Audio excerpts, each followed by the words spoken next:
Hi everyone, welcome to Fintech Summer Sessions 23, week 8 out of the 10 that we have. We're now in the final stretch, the last 3 sessions of Fintech Summer Sessions. So over the last 7 weeks, we've focused our efforts on looking at financial services. We've done everything from banking to payments to alternative finance.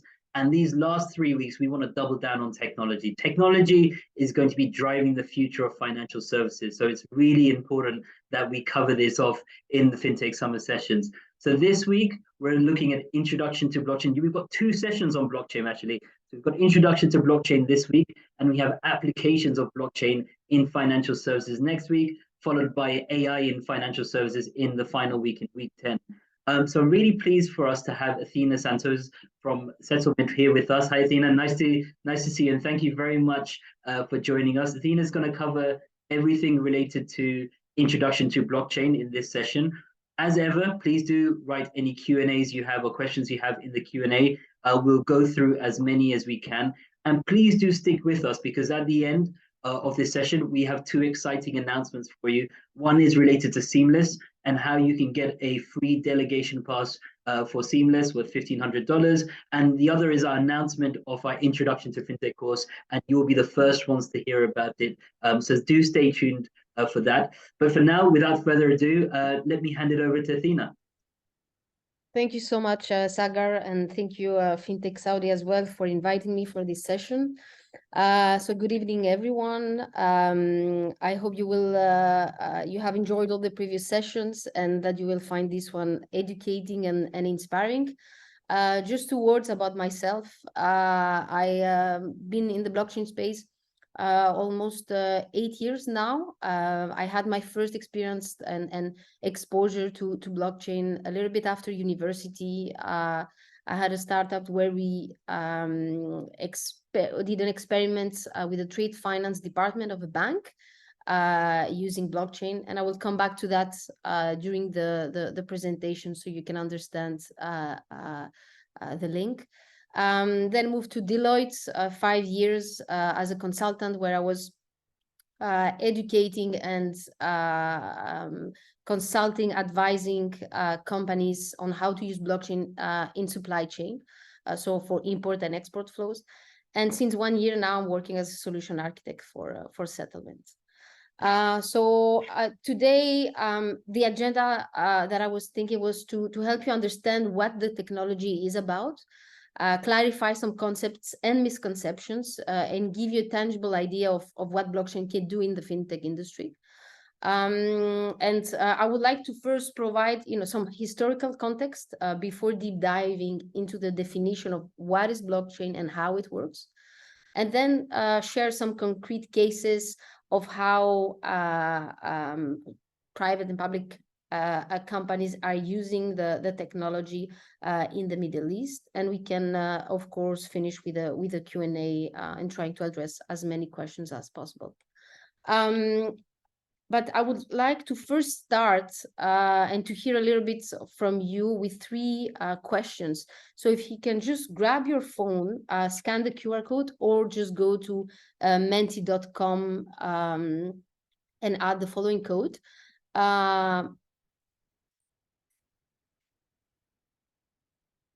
Perfect. I see that some people are already joining, so I'm just going to give it a couple of seconds.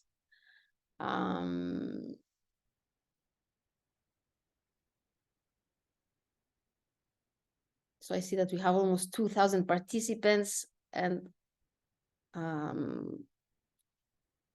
almost 200 already scanned the QR code. So I'm just going to wait 30 seconds.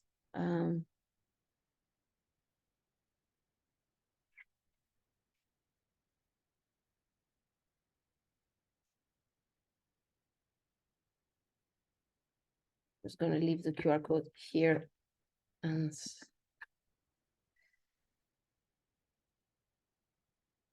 so the first question,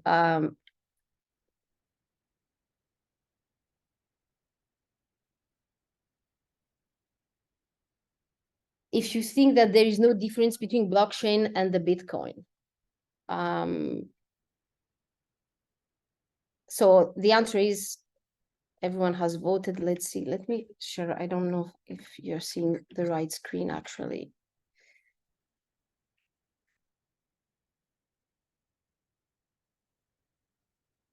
Right, everyone has voted. But for some reason, I don't see the answers.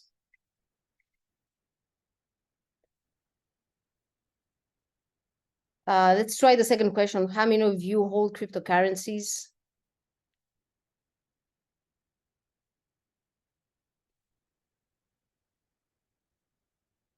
I see there is a balance in the audience, which is interesting.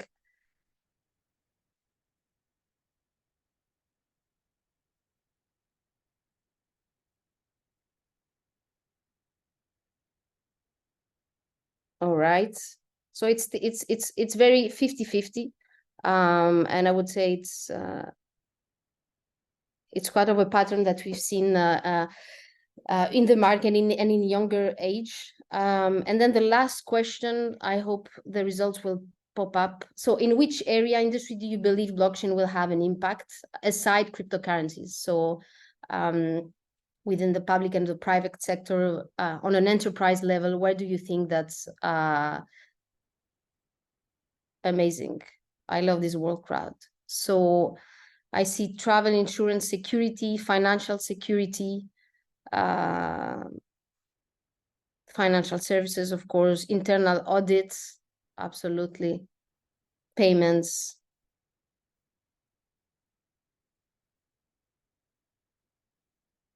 I think I will share these results with you, Sag, after, because it's quite interesting to see with such a large audience what are the trends that they feel they are seeing in the market. All right. So without further ado, I will just maybe to tackle the first question that I had, if you feel that Bitcoin and blockchain are the same thing. So I need to start this course by highlighting that there was and still is a big misconception on the difference between blockchain and Bitcoin. If Bitcoin is the blockchain, if blockchain is the Bitcoin. And between 5 and 8 years ago, where those words were all over the news, they were constantly associated with each other and created, of course, confusion. So the example I always give to visualize the difference is that the blockchain is your operating system of your phone, and the Bitcoin is one of the applications. So Bitcoin is the first and most famous application that was built on blockchain technology or decentralized technology. You can use both terms. So that's a simplified explanation, of course. But before going in more in depth on how they work, let's go back a little bit in time and understand the evolution of those technologies and how they came into practice. So I would assume, based on the results that I saw on who holds cryptocurrencies, I would assume that many of you have read the Bitcoin paper that in 2008, an individual or a group of individuals, we still don't know, using the pseudonym Satoshi Nakamoto, released a white paper titled Bitcoin, a peer-to-peer electronic cash system. And so what this paper was saying was introducing the concept of Bitcoin, which is a digital currency that could facilitate transactions without the need of a central authority, like a bank or a government. So it's very important to mention, and this is just a snapshot of the paper, that you won't find the mention, the term blockchain within that paper. The technology is being described, but the term blockchain was actually coined later on. And so before Bitcoin, the challenge of creating a digital currency was the double spend problem. So how to prevent someone from spending the same digital money more than once without a central authority checking, verifying for this duplication. So Bitcoin solved this by using a decentralized ledger. Which is the blockchain. So a ledger, and that I may use throughout the course, is a digital account booking, account keeping. So It's a document where you will keep track of the different transactions, like a typical accountant would do, and would write all the transactions that are happening. So you would imagine that this ledger is a digital format of that document, while all transactions are being recorded. And so Satoshi's innovation was to use a decentralized ledger known as the blockchain to record transactions in a way that was secure, transparent, and resistant to tampering, meaning that no one could change the information on the transactions without the validation and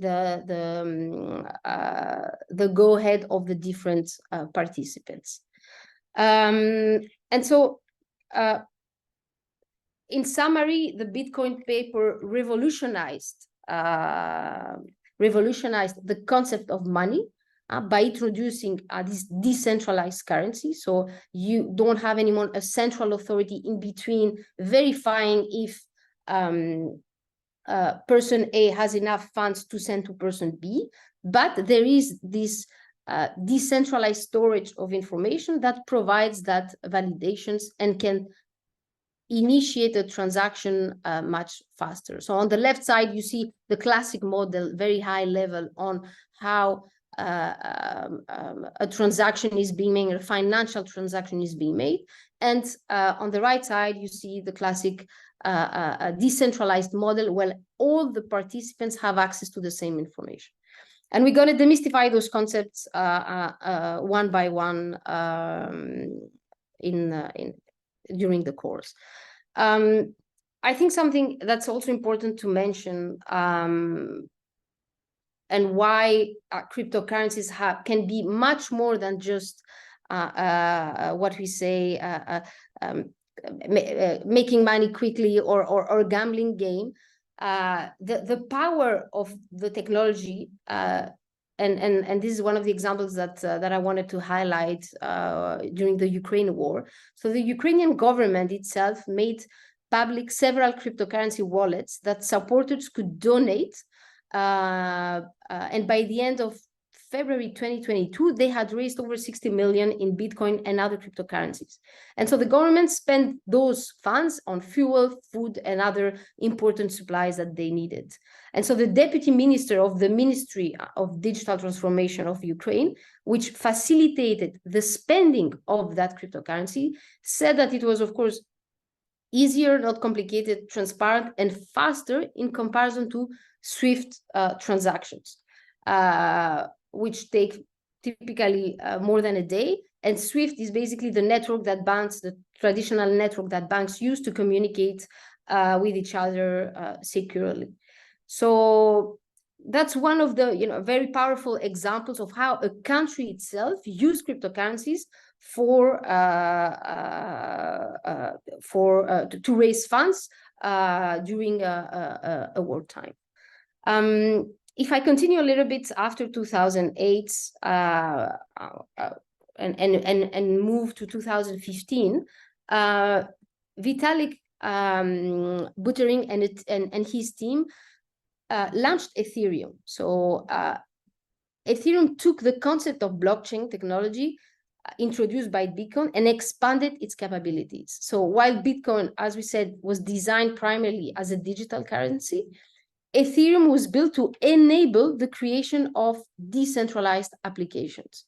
And this is where decentralized finance comes into place as well, using smart contracts. And so these smart contracts are self-executing pieces of code. They are not legal contracts. They are coded contracts that run on the Ethereum blockchain network, allowing different type of applications to be built on that may also support complex financial services use cases. Another interesting and important event is the Linux Foundation's founded Hyperledger, which is an umbrella of projects for open source blockchains related use cases that started in 2015. And And unlike public blockchains, which is Bitcoin and Ethereum, Hyperledger focuses on more permissioned blockchains, which are enterprise driven. Because in permission blockchains, you need to be granted access in order to participate in that network. So it gives different types of roles and requirements in order to use a certain application that would be built on that network. So the main goal of Hyperledger is to advance cross-industry collaboration by developing blockchains and distributed ledgers in an enterprise level. And then, and I think you may have been familiar as well with this term, NFTs, so non-fungible tokens. There were initially, the first one was actually created in 2014 by Kevin McCoy and Anil Dash at a conference where they hosted a digital art. And when the NFT boom started later on, they managed to, of course, sell that NFT at an auction for a high price. But NFTs have taken a more enterprise and utility-driven approach, where they are basically used to represent the uniqueness of something that's digital.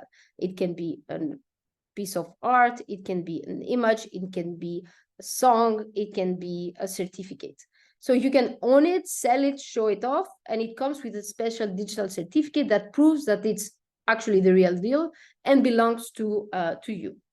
Unlike, for instance, digital pictures that you may find on Shutterstock that can be just copies shared by anyone, and there's no proof of who actually owns it and who is the author. So these are, I would say, some key events that marked, I would say, how different use cases, applications were built on the blockchain. And as I said, and you always need to think that you have your phone that's running on iOS or on Android, and on top of it, you have multiple applications that can be Bitcoin, the Bitcoin network applications, that can be Ethereum, Hyperledger, and so many other networks that I will touch upon in a second. So to come back a little bit on the main theme, what is actually the blockchain? What is exactly this chain of blocks that are revolutionizing the way we transact, the way companies are rethinking their infrastructure, their systems, and the way they talk with external parties? An interesting definition that I like, that's not too complicated, but at least touch upon the key concepts of this technology, is that blockchains are networks of computers and users that collaborate with one another around a distributed database, often financial, and information by reaching consensus. So by reaching consensus means that they agree together on certain conditions through cryptography. So I've thought to explain this technology using superhero theme. Blockchain is a combination of three key technologies: cryptography science, game theory, and peer-to-peer network, which is comes throughout software engineering. So let's assume that blockchain was a superhero team like the Avengers. Cryptography science is Iron Man. So just like Iron Man has an armor that keeps him safe, cryptography protects the data. So it makes sure that once something is recorded in a digital block, no one can mess with it. So it's like writing something in permanent marker that no one can actually erase. Then you have game theory, which is Captain America. He's all about trust and teamwork. So game theory replaces the need to trust other people by using mathematics and complex algorithms to make sure everyone plays fairly and nice. So imagine Captain America making sure all the heroes are working together for the greater good and not just for themselves. And then we have software engineering, which is basically Thor's hammer. It links everything together and gives it power like Thor's hammer, connecting with lighting.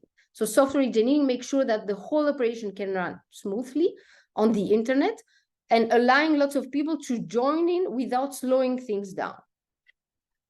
So to summarize, cryptography keeps the records safe. Game theory makes sure everyone is playing fair.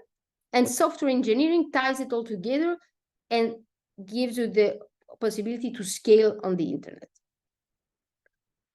So I hope this a little bit starts putting into place all the different concepts. Again, a big mistake that I constantly hear with clients. There is no blockchain solution. There is no blockchain projects. Blockchain is an enabler, and you will never actually see it. It's going to be the bottom of your technical stack, and you will interact with an application like you interact with any other application on your phone.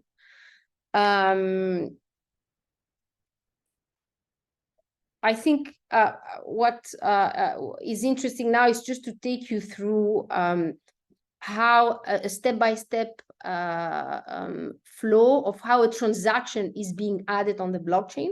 So we can start understanding what is a node, what is a ledger, how these blocks are linked with each other, and why it is so secure.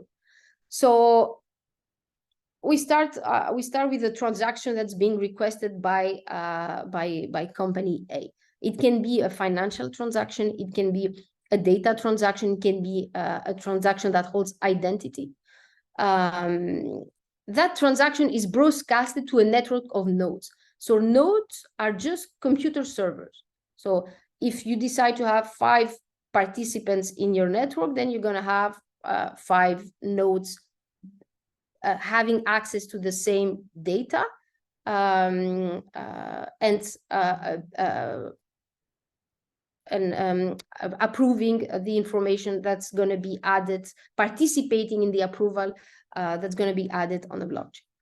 So the network, so client service basically validates the transaction using certain algorithms, and that transaction is unified with other transactions as a block of data.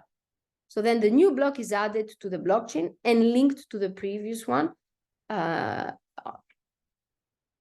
a transparent and unilateral way. So how the transaction is unified with other transactions as a block of data.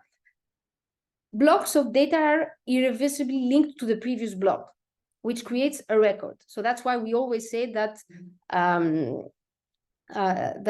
you can have a full audit trail, so you can always go back to everything that happened from the beginning, because you have the history of a certain transaction being recorded from a chronological way. So blocks contain any desired data. It contains, as I said, can be financial transactions, it can be identity, it can be, we can point to documents. That's again depending on the use case that that you want to build. So you need to think of the whole blockchain is held together by hashes. And so a nice way to explain what is a hash is you need to think of the hash functions as the ingredients of a pancake.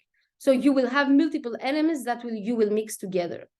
And so a hash is the output of a hash function that has received a string of data as an input.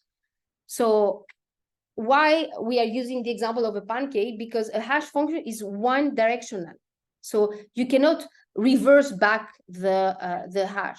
So once you put all these ingredients together, basically your result will be a final pancake. After having your pancake, you cannot go back to the initial elements. And this is what the hash proposes, and why it is so secure to link one block with each other.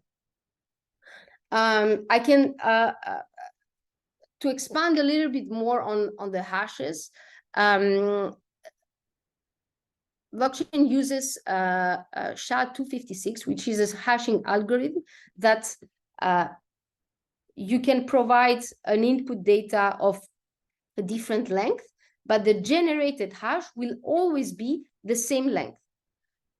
Though you may make one small change, so you see here, I like blockchain, and here I like blockchain, you think that is the same, but here you put a capital B, the hash completely changed. So this type of hashing algorithm gives an additional security on how each block is basically linked with each other. So the advantages of a hash is they can store any amount of data while only taking up a very small amount. You can store sensitive data in a hash knowing it's safe, and it can be used as a tool to show that you are the owner of some piece of data. And I can give you an example of to show you. I will do it later on. I'll give you an example of which actually.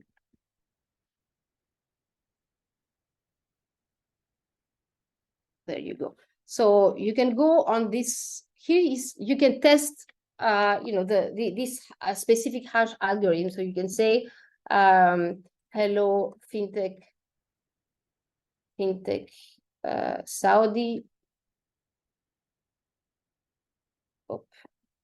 So I can just hit calculate. You'll see my fixed strings of data will appear. And if I just make one change and I add an exclamation mark, I will have a completely different output. So it makes it very, very, very difficult to retrieve the initial message if you don't have of course, the right private key. So to continue and to a little bit elaborate more on how those blocks are created. As I said initially, Bitcoin is one of the applications that were one of the most famous applications that were built on blockchain. And each blockchain network has a different validation and consensus mechanism. You may have heard of the term of proof of work that is used in the Bitcoin network in order to validate the transactions that are being added on the blockchain. Some other networks are using different type of consensus mechanism, and it depends on the network itself and on the use case that you are building. And so in the Bitcoin network, it's a competition to find the right hash. So you have what we call miners, who are basically computers that are incentivized to solve a problem. And the more they participate in solving that problem, the more they have chances to validate a new transaction and be rewarded with bitcoins. So this means that miners are also incentivized to follow constantly the protocol. And that's why this network is a public network. Anyone can join. You can join. I can join. There is no limitation compared to enterprise use cases that where you need to be granted access as a user, as an entity.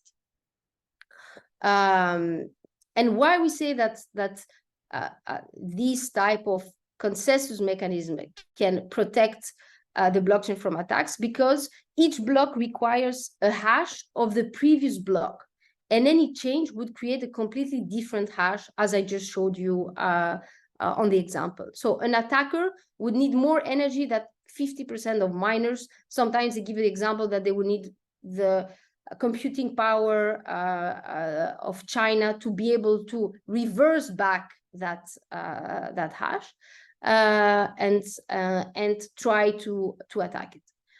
And so the more blocks you have that are mined in a blockchain, the more secure it becomes, because an attacker would need to change and mine more blocks to change data that was created earlier in the blockchain.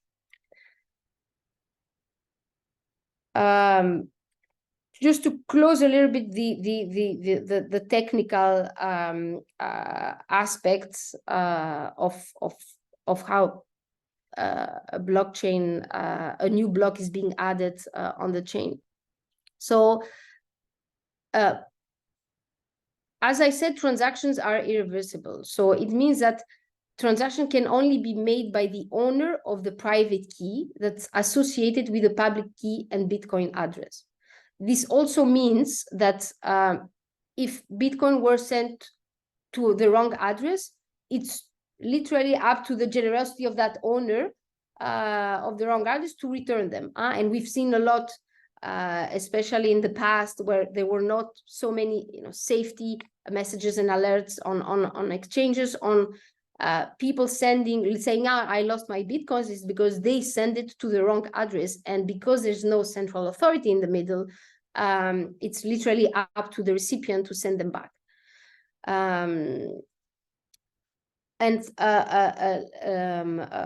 Again, important to highlight, it's easy to audit because you can literally go to the Blockchain Explorer and publicly see all the transactions that are happening, and who is the owner of those transactions. There is again a misconception that Bitcoin is the Bitcoin network is completely anonymous. It's not. It's pseudo-anonymous because you always have a real identity that's associated with a specific Bitcoin address. So it is possible to go back and to identify who is the actual owner of that address, if there is, of course, a thorough research on it. So to start bringing it a little bit more on what blockchain can mean for enterprises, I'm sure you've seen some of the logos. I'm sure some of you probably also have invested in different type of cryptocurrencies.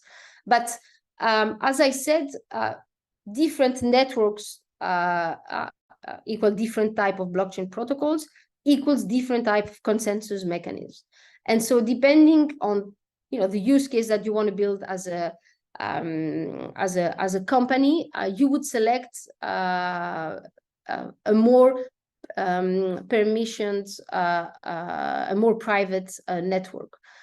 So we typically see traction in the financial sector around Hyperledger Besu, around Hyperledger Fabric, Corda. So the validation mechanisms and the safety and security capabilities of those networks give the possibility for financial services and entities in the public and private sector to build scalable solutions.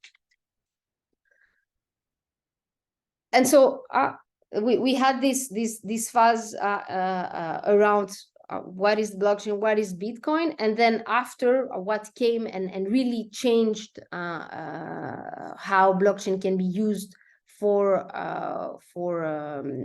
enterprises and the financial sector through the smart contracts that I mentioned before, and Ethereum. And so a smart contract are not legal agreements, as I mentioned earlier. They are rather means of performing obligations that derive from agreements that can be executed automatically through a computer program, so through code. So to give an example, and I'm sure you faced similar issues when you travel and your flight is delayed. Imagine that you buy a flight delay insurance through a smart contract. So when you pay for the insurance, the smart contract records the rules. Like if the flight is more than 3 hours late, then you pay 100 Saudi Riyal to the insured. Then the smart contract keeps an eye on the flight data. And it's like having a robot at the airport checking the departure board every few minutes. And so if the flight is actually delayed by more than 3 hours, the smart contract will automatically trigger the agreed upon payout, which was 100 Saudi Riyal. So there's no need to file anymore a claim, talk to customer service, and lose so much time for something that you anyways bought an insurance, that had certain condition, and it should be executed automatically if that condition is met. And we see that in many type of other industries. It can be in the health industry when we talk about reimbursements of medical expenses and so on. So it's more just to summarize again, a smart contract is like an insurance agent in a box that works 24/7, making sure you get paid if your flight is delayed in this specific use case.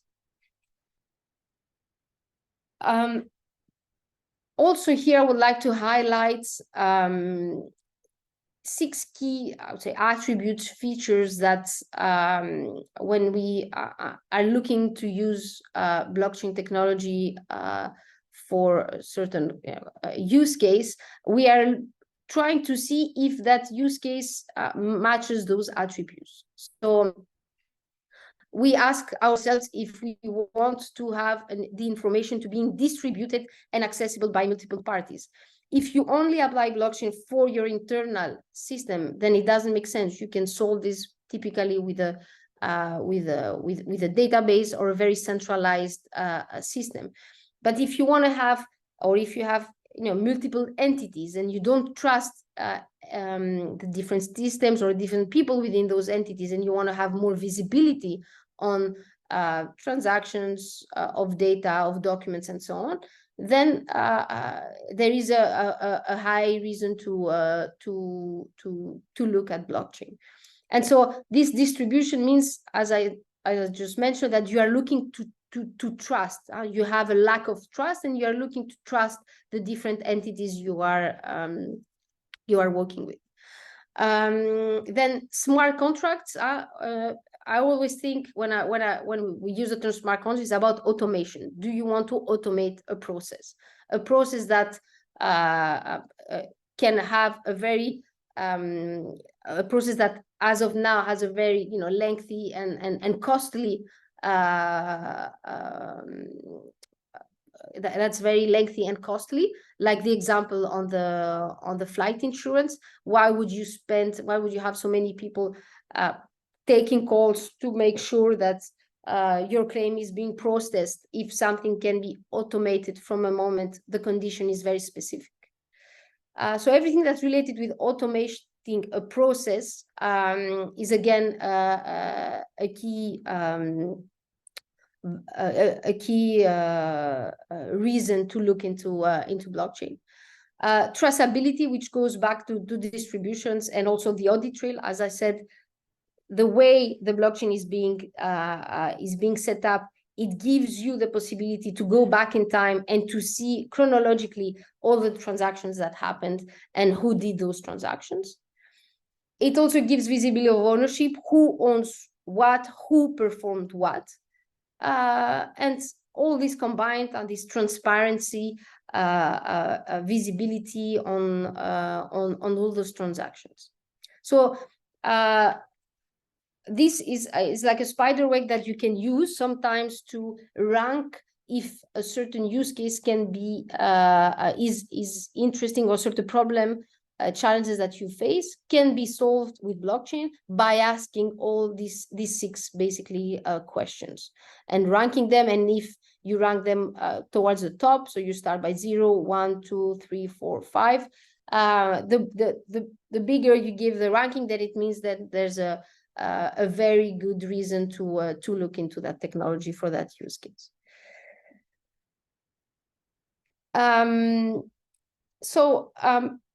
Within the financial services and what we've seen in the market and in the MEA region as well, there are, like, I would say 6 key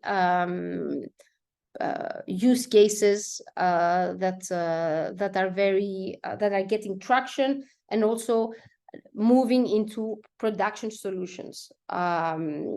So if I start with CBDCs, you may have heard that acronym, so central bank digital currency. It's like a digital version of a country's national currency, so such as Saudi Riyal or the dollar, but it's issued and regulated by the country's central bank. So unlike cryptocurrencies like Bitcoin, which are, as I said earlier in the course, decentralized and not controlled by any single entity, a CBDC is fully controlled by the government. But then you may think, then why would you use CBDCs? Because in a traditional model, let's say you want to pay your friend 20 Saudi Riyal, you could give them 20 Saudi Riyal bill, or you could send the money through an app that moves the money from your bank account to theirs. Either way, the 20 Saudi Riyal is recognized and backed by the government, and your bank helps facilitate that digital transaction. Now imagine a future where the government decides to issue a digital Saudi Riyal controlled by the central bank.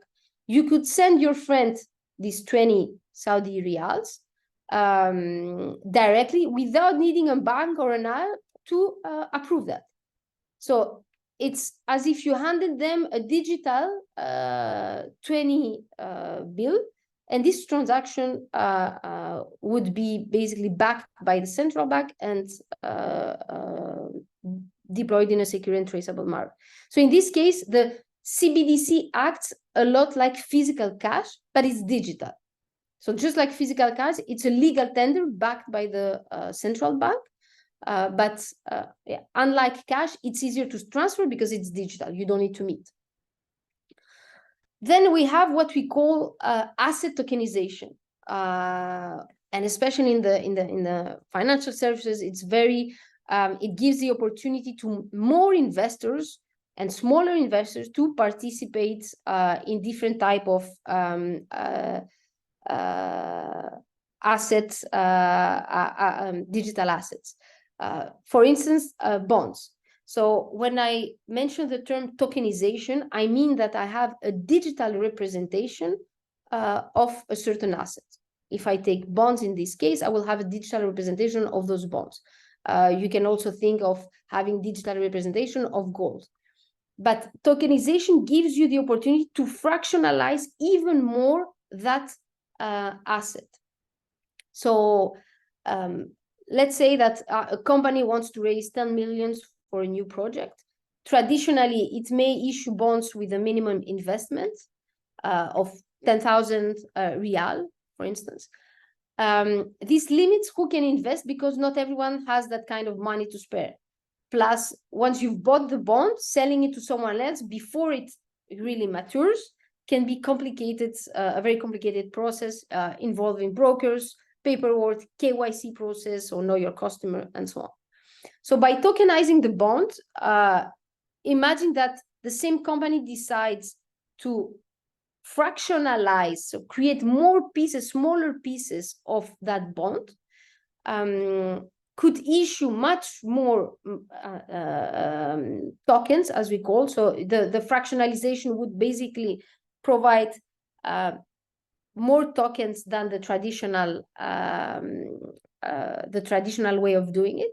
And each, if I take the example that they would issue 10 million digital bond tokens, each could worth of $1.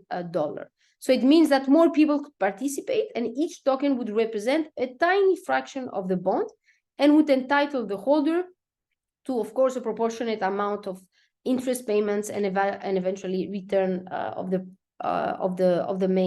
original investment. So the advantage is, instead of needing 10,000 to invest, you could buy just a few bond tokens for as little as 10 or 20 Saudi riyals, making it much more accessible for the average person. And then the second step would be, if you want to trade those tokens, you can trade it much easily because you can trace who is the owner of the tokens in a much more secure way, given the decentralization aspect of the bond. So it will allow you to sell your investment at any time without the need, again, for a traditional financial intermediary like a bond broker to verify. Then another one that's very interesting is trade finance that I mentioned in the beginning. That was my first exposure on blockchain.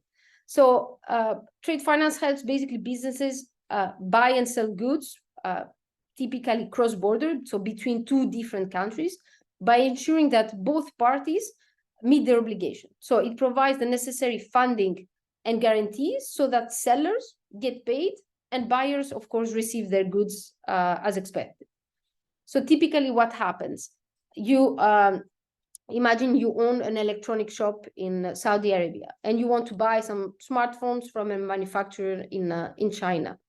Both you and the manufacturer are taking a risk because you don't know the manufacturer, and you're worried about sending money without getting the smartphones. And of course, the manufacturer is concerned about shipping goods without assurance of payments. So trade finance is typically our service that the bank provides. And what they've provided as a tool is what we call a letter of credit, which is a promise that guarantees that the manufacturer will get paid if they deliver the smartphones based on the agreed terms. So you are assured that your payment will basically be made if the smartphones meet your requirements. Of course, that process as of now is very, very, very lengthy in the sense that there are a lot of documents that need to be provided from both sides, like invoices, bill of lading, description of goods, and so on, to make sure that these two companies are who they say they are and that they will meet their obligation. So how blockchain in this case plays a role can improve this process by adding one, transparency, speed, and security. Of course, the first step is to accept digital, digital format of those documents, especially in cross-border payments and in import-exports. It's still a very manual process where you still have physically exporters and importers going around with physical documents because customs authorities required, because transport required.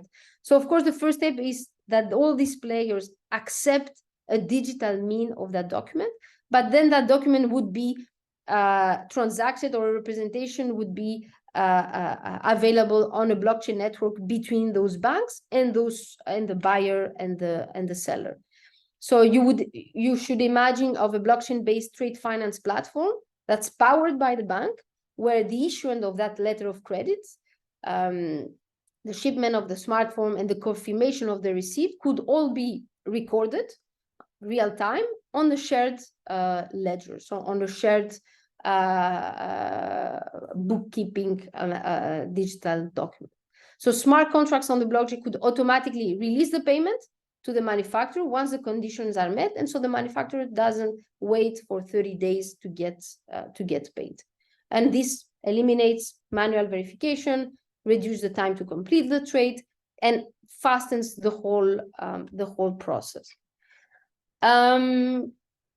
Another one that I think makes sense that I touch upon is DeFi, so decentralized finance.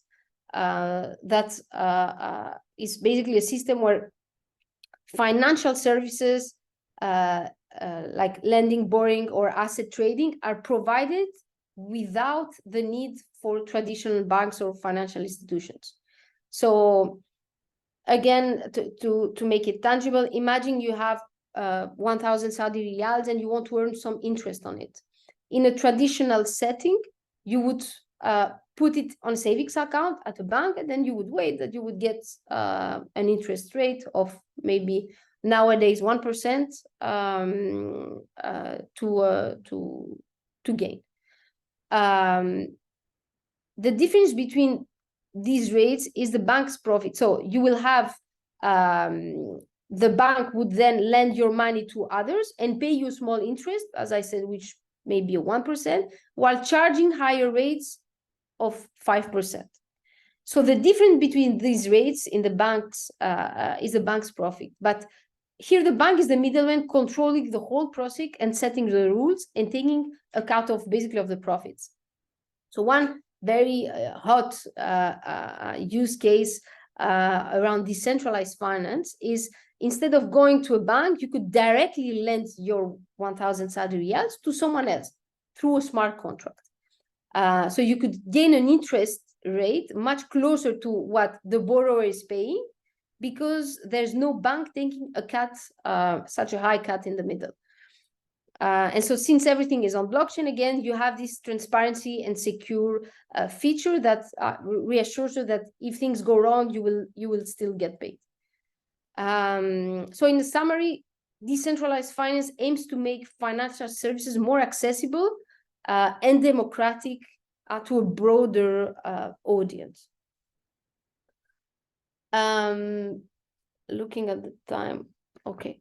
So these are just some couple of examples. You may have seen them. That's quite recent examples linked to some of the use cases I've just presented. So the use cases I presented are not just use cases on POC phases. We've seen companies, government actively piloting or going into production in the Middle East.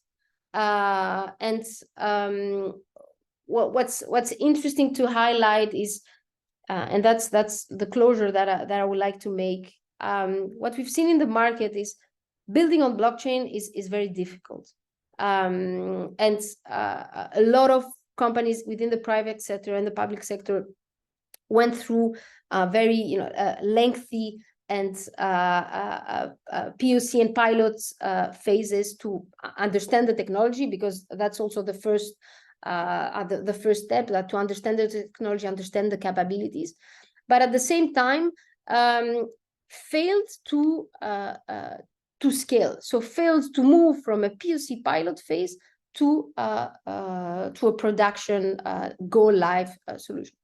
And these happened basically for three reasons. One is because there are not enough developers out there to build on blockchain. And this technology changes so fast, and it's also so complicated that if you want to hire those people, it's also very, it's very costly as well. So there's still this gap in the market where there is this constant education that needs to happen and upskill. The second biggest challenge that's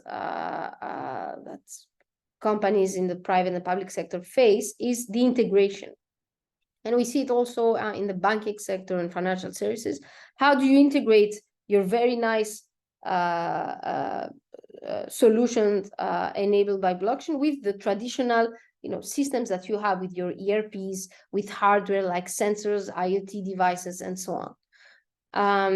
And then the last thing is how you scale it. So how you scale it, not just from a transaction throughput perspective, so how many transactions your blockchain network can support, but mostly how do you scale with more participants? So having increasing your network by having more companies validating, being part of your validation process. So how do you manage that ecosystem and a consortium? And so these three things are really important when companies and individuals start their journey on blockchain, as this is typically where we see that the failure is. And I think this is where I conclude my presentation. I see, Sagar, you're back there. I don't know if I was too lengthy. I talked too fast. I hope it was clear enough for the audience. No, it was really good, Athena. Thank you so much for that presentation. We covered a lot, and the slides and the recording will be shared with everyone to go into more detail. I'd love to see Avengers and Pancakes and FinTech and blockchain in the same presentation. So well done on getting all of that in. We do have a lot of questions, and unfortunately, we are short of time. But what I am going to say is we have another session on blockchain next week, applications of blockchain and financial services. So the questions which we have related to applications in financial services, I'm going to defer those to next week when we're actually got a whole session on that. So I think we'll cover a lot there. But I did want to go through some of these questions, Athena, that we've received. So just straight off, sort of starting at talking about some of the applications that you have. So with blockchain being the operating system, as it were, and then like for Bitcoin being the applications. So firstly, when these applications are quite volatile, like so Bitcoin being quite volatile in terms of its price, how does anybody actually use that to build a use case for using blockchain? That was one of the questions. Another question which we've had is, how do you decide which blockchain you should be using if you wanted to build a solution? You're on mute, Athena. Apologies, sorry. I will tackle the second one first. So as I said, you have different type of consensus mechanism, roles and user roles and access. So you have what and I can quickly go back to that slide. You have public networks, private networks, permissions networks, permissionless networks. So depending on how much visibility you want to give to external parties and who is part of your use case, you would select accordingly. So I give the example that within the financial sector or banks, or we typically look at more private networks because of the sensitivity of the data, because we having all these transactions out there doesn't make sense just by nature, and there is a need of control, even though you want to have a network that includes banks that may not trust each other, or at least stakeholders that may not trust each other. You still need to have a certain of control, who is part of that network, who can validate transactions. So you have different type of roles and admirals that you would assign, again depending on your use case.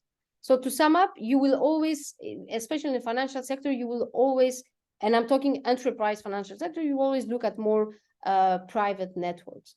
On the first question, so again, like the cryptocurrency market, especially when you talk about the Bitcoin network, is very volatile, and it is a gambling game. Like we cannot, that's a fact.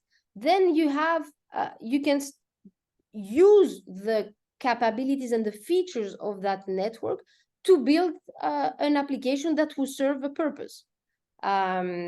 We've seen companies developing use cases, or I talked about Ethereum, for instance. When the Ukrainian government decided to raise funds through Ethereum, through Bitcoin, suddenly there was, as I said, I think 60 million of value of cryptocurrencies that were donated. This, of course, increased the value of that currency. They managed to spend it quickly. It was a risk, but the transaction speed and what they could do with that, with those funds, had a certain purpose. So again, it depends on what type of applications and how do you want to use that, and going out of this gambling and trading mindset. Thanks, Athena. And just on that point about the application, we're now living in an economy where you don't carry cash very often. All currency is essentially digital currency. So does that reduce the impact of using blockchain if you're already transacting digitally anyway in terms of the payments that you make? So then I would go back to the point I said, but there's still a central authority in between. We still see when we do cross-border payments. I'm based in the UAE. I have my family in Belgium. I want to send money in Belgium. It takes 4 working days, and it's digital money, and it shouldn't be instant. So this is where blockchain, going back to the example with Ukraine, within the day, they managed to get funds from different countries instantly. So I think having a digital, way of doing things will, on the other hand, accelerate the use of blockchain for that purpose. Excellent. And let's bring this back to Saudi Arabia. So there's a lot of questions about what's happening in Saudi Arabia around blockchain, who's blockchain regulated by, are there applications of blockchain in Saudi Arabia? So I just wanted to see if you could touch on some of that. Yeah, so for I can mention and this the project we are part of. The Islamic Development Bank Institute has developed a stablecoin algorithm to be able to stabilize the buy and sell of a certain coin. So they want to launch a stable coin to be able to make it available to all members of the Islamic Developing Bank. And our role there is to help them quickly develop that solution with the company that we have. So I didn't mention what we do, but long story short, we help companies quickly develop on blockchain. So we facilitate that development with the low code environment to go to market faster. If you need to fail, you fail faster, and you can remediate and focus on updating your use case and then reiterate it. I know Sama is also experimenting and exploring different type of use case, again around CBDC. There are a lot of things happening, and I would say Saudi is one of the key markets that are open-minded to adopt the technology at its foundation. Just on the regulations, do you see a regulator for blockchain, or is it something, because technology typically doesn't get regulated, right? It's the applications of the technology which then get regulated by the different ministries. Absolutely, and it's how do you you would regulate the privacy, you would regulate the security. So how do you manage all these different processes, and what do you do with the if we talk about a cryptocurrency application, what do you do with that cryptocurrency? So NFTs, for instance, it was the same. In a lot of markets, they were banned because those markets didn't accept the way to raise funds through NFTs. So the regulator plays a role there to manage those aspects. But I think by creating fintech sandboxes and giving the possibility to test different models and see which one fits best the market is the way forward. Great. And I know we're short of time, and thank you everyone for staying with us. But one final question is related to, so in fact, it's a two-part question. So we've been asked by people here, how do I get more involved in blockchain? So how do I firstly learn more about blockchain? And then also, how do I build the skills to become a blockchain engineer if I haven't sort of done engineering or been in software engineering before? What programming languages would you suggest?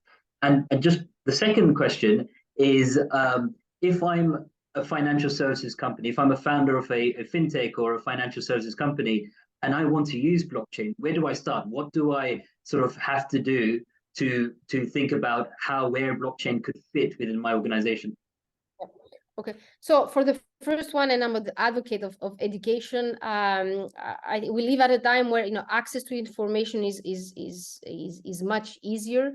So definitely, even the Udemy's certificates, I think it's key to first, go through a type of in-depth course. I used to, when I started, I used to take, I did 2 trainings through the Blockchain Training Alliance, which is one of the biggest one, and quite trustworthy. And then from a development and skill perspective, Solidity is the main language used for blockchain development. It's very close to JavaScript. So if there are software engineers that are looking to upskill themselves, if they have a JavaScript experience, then it's much easier. And low-code platforms can support, and this I'm talking from my perspective, but like WordPress, when WordPress came, it gave the opportunity to many people to start building websites.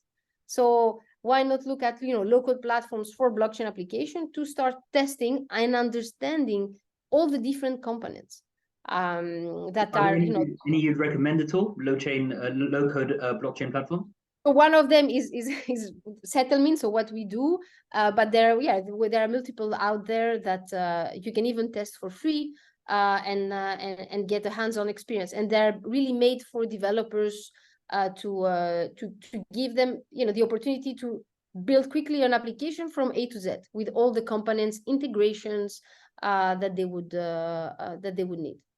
Excellent. And then if we take the other hat, so I'm a founder of a fintech company or financial services company. Where do I start? Yeah. Innovation labs, I think, are the most the first step to follow. So you shouldn't narrow it down. You shouldn't come and say, I want to do this specific use case because I've heard this and this and this. I think every market is different. Having a good benchmarking is also always good to understand what went good, what went wrong. For instance, we've seen I think Nigeria is one of the greatest examples. They are the first country in the world that launched a CBDC. They did a lot of mistakes on the way, but all the research papers are basically a good foundation from other countries to accelerate their own CBDC journey. So I would say having an innovation lab and looking at benchmarking is the two things to do for a fintech company. Fantastic. Athena, thank you very much. Unfortunately, we've run out of time today, and thank you everyone for staying with us. But that was a great presentation, and your colleague London is with us next week as well Yes. to talk about applications of blockchain and financial services. So really excited about that. But thank you again for joining us. I hope we do see you in the future and continue this discussion, because we've got some great comments of how detailed and useful this session has been. So yeah, looking forward to our future collaboration as well. Thank you so much, and thank you all for your questions and sticking with me through the whole presentation. I appreciate it. Many thanks, Athena.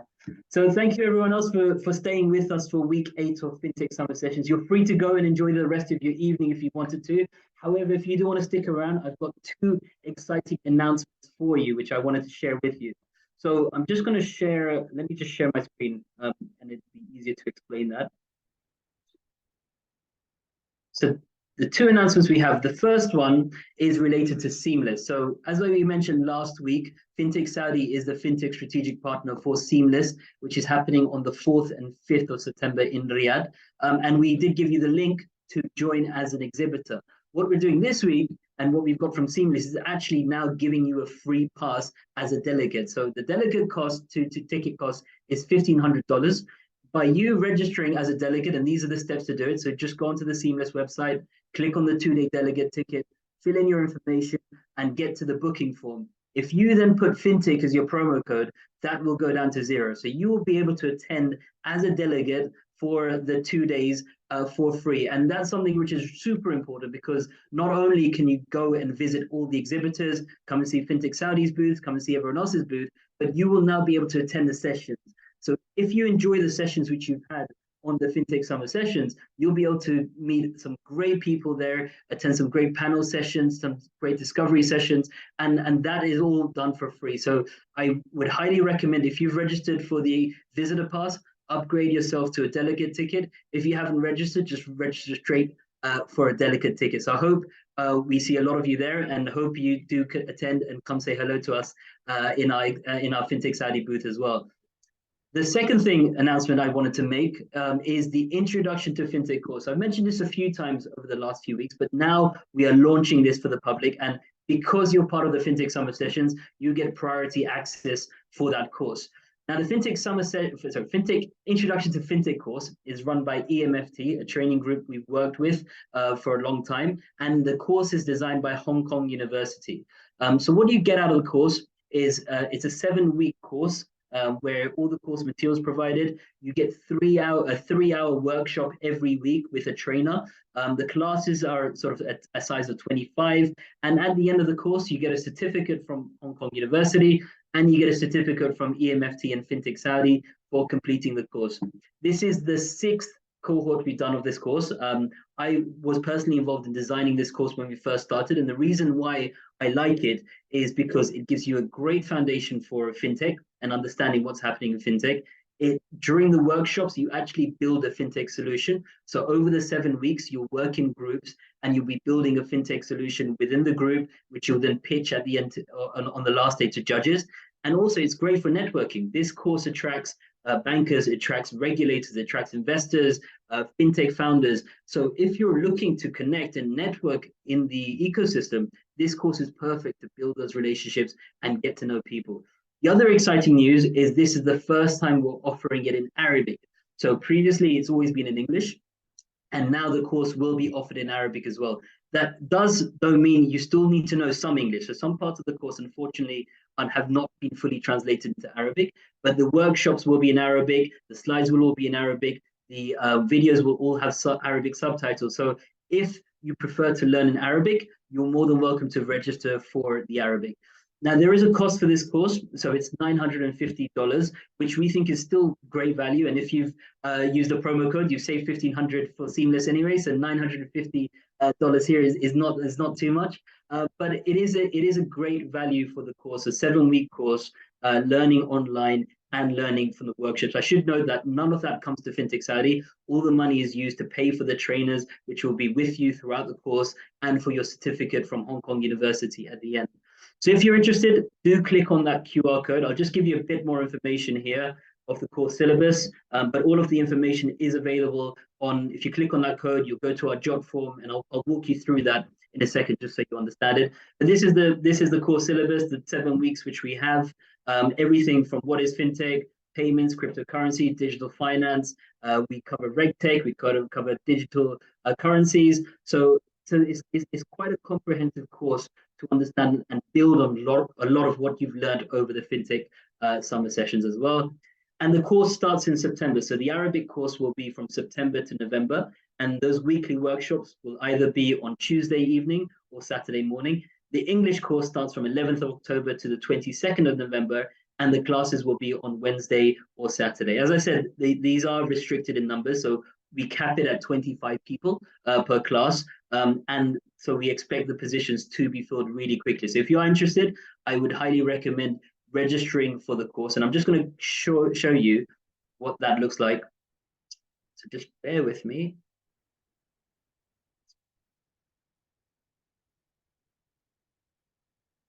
Right, so let's just put that. Right, so what you'll get to if you click at the job form is you'll get to this screen here. Now this screen is you filling in the information about what your name, your nationality, number. There is some questions here about whether you work in financial services or fintech, what areas you're working on.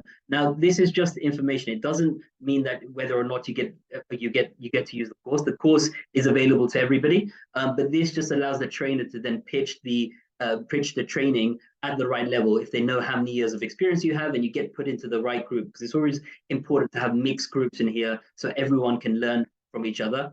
Down here, you'll see the language. So you can choose English or Arabic. If you say choose Arabic, you'll then click on this language confirmation that you understand that the course, majority of the course will be presented in Arabic. You still need some English to complete it. And when you click on that, you'll then be shown what classes you want to join as well. So whether you want to join on the Tuesday or Saturday session, and then you just need to click for a few of these and your payment confirmation. Now, when you click submit, you will be sent to a payment link, and that's really important. That payment link is run by EMFT. You can pay online, so you can use your debit card or credit card to pay, but you do need to pay to secure your place on the course. So that's really important to know as well, that once you filled in this information, do click on submit and go through to the rest of and make the payment, and then you'll get an email showing you that your place has been secured. So I hope that's been helpful for anybody who wants to continue their education in fintech. We, of course, will continue with these fintech summer sessions this year. We'll do some more next year. Do come to Seamless, which you can now attend for free, and you'll get some great learnings from that as well. So I'm just going to take a few minutes just to see if there are any questions. Kareem, Manira, anything that we need to answer? I think for now we're good on the questions, Sagar. There's a lot of questions on use cases, which I believe we will be answering next week, use cases for blockchain. For the attendees that are still with us, we will post the links for Seamless registration and the promo code on the Telegram group. Is that correct, Sagar? Yes, that's right. So we will post the promo code you can use. I've just seen some questions about what is Seamless. So Seamless is probably this year will be the biggest fintech conference to happen in the kingdom. It's great that it's open to everyone, and the exhibition is open to everyone, but now you can also attend the actual conference workshops, you can attend the panel discussions. So it is a great place to be immersed in what's happening in fintech in the kingdom.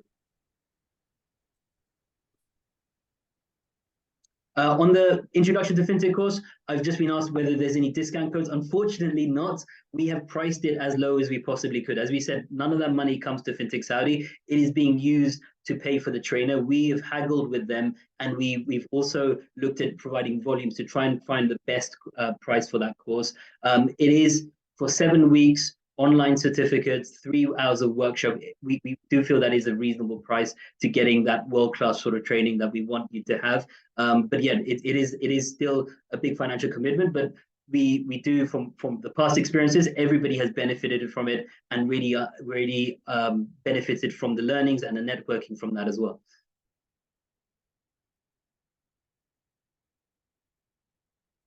So just ask some questions about the course. Do go onto the syllabus. So on that job form link, sorry, I should have shown you at the top. It's got the Arabic syllabus and the English syllabus. That goes into a lot of details around what the course is going to be. So do follow that and then make a decision whether this is something that you want to go ahead with.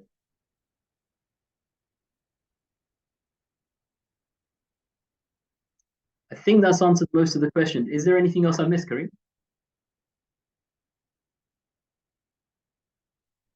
Sagar, I think we've answered the most relevant questions with regards to those 2 announcements.